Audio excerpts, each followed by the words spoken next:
Over this project, we will go over the mission statement, our athletic programs within, our strategic plan, the budget, fundraising and sponsorship ideas, and a contingency plan.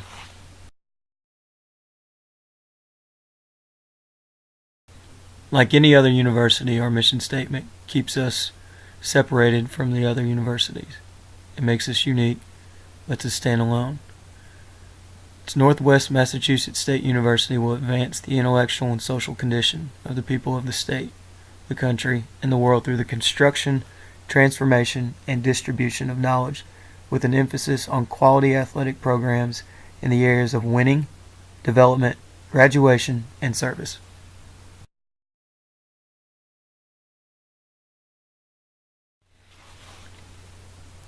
There are roughly 134 male student athletes and 133 women student athletes. Of the men's sports, they will consist of football, basketball, ice hockey, and tennis. Women's sports will include basketball, ice hockey, tennis, volleyball, lacrosse, soccer, and cross country.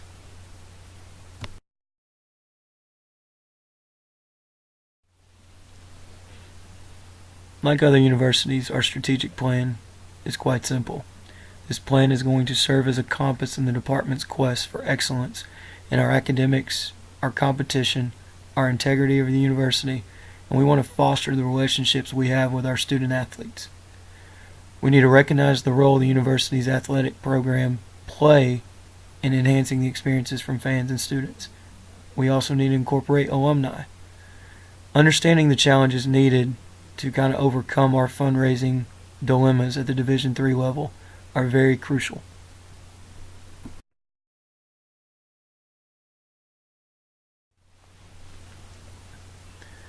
The biggest component of our budget is knowing how much we need to reach. For our 2016-2017 total expenses in a year is roughly $3,382,100. This encompasses salaries and benefits for all our coaching staff, both men and women's sports, our operating costs, which is how much does it cost to travel, our officials for home games, where are we going to eat, where are we going to stay, our uniforms, equipment. Along with this total expense, we need to incorporate our fundraising and sponsorship ideas.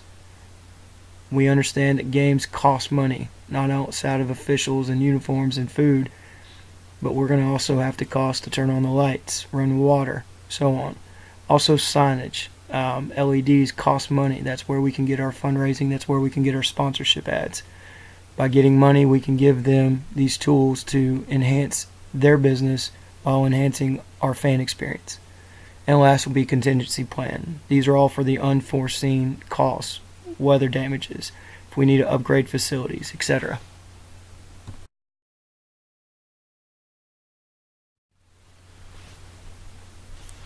The biggest chunk or portion of your total expense is going to come from salaries and benefits to your coaches. They're going to want to get paid, and they're going to need benefits to stay on. With as much as they constantly move, they need to know what's worth in their best interest. With the men's sports, it's going to be a little bit different. Obviously, with football being a big chunk of a head coach's spendage, it can go from anywhere from $70,000 to $90,000.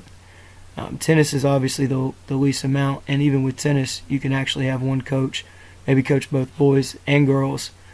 This cuts down on travel expenses. It allows to free up money. Ice hockey is going to be anywhere from 50 to 60, and then obviously basketball 60 to 80, depending on how well the program is competing. With women's sports, ice hockey and basketball are going to be your two biggest components. Another thing to keep in mind, volleyball, ice hockey, basketball, they can all be played in the same arena. Just be down to sharing, scheduling, and that comes with, being the athletic director. Football, lacrosse, soccer, they can be used as the same. Obviously, tennis will need its own, and then you have cross country as a separate entity.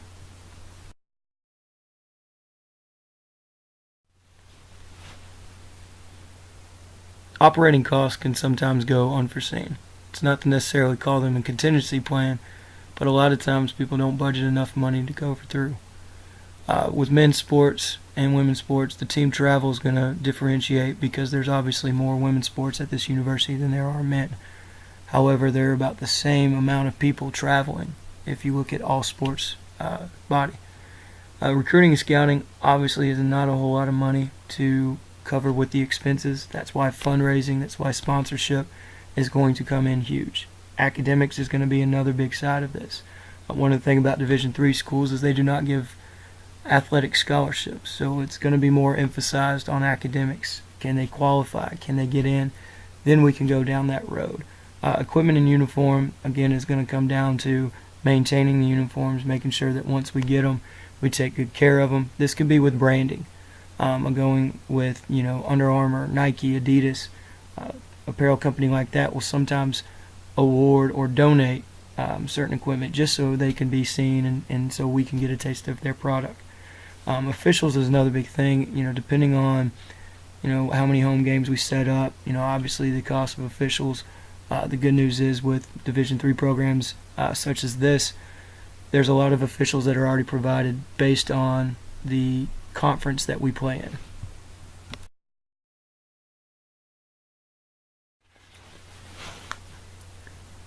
Fundraising and sponsorships are kind of what sets college athletics in as a business. That is where the money is donated. That is where the money is basically seen, as we do not pay our student athletes. The biggest thing we got to do is create our engagement with our fans and our alumni. We've got to be able to discover data that can determine their likes and dislikes. We clearly don't want to use the same stuff over and over again if they're not liking it. If it's something that they are engaged with, something like a halftime show, concerts, things like that, clearly we're going to get more numbers. Obviously more revenue comes with that. We also need to provide online experiences. When these teams are playing away from our university, away from our campus, we still want our fans to travel, but we also want to give them an experience, maybe with an app, maybe be able to share something. A couple of things would be if they're able to go to the concession stand and already have a menu pulled up on their phone.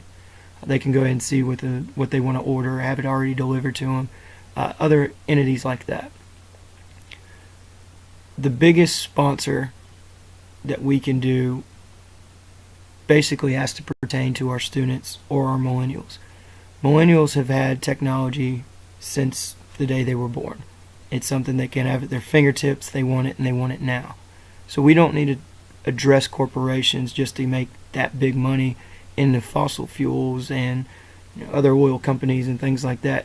We need to find sponsors that allow benefits from both parties. A sponsor is going to want to say, well, a millennial is going to want to go get free pizza. So if I'm a pizza company, I want to present that because I know I'll get business from them.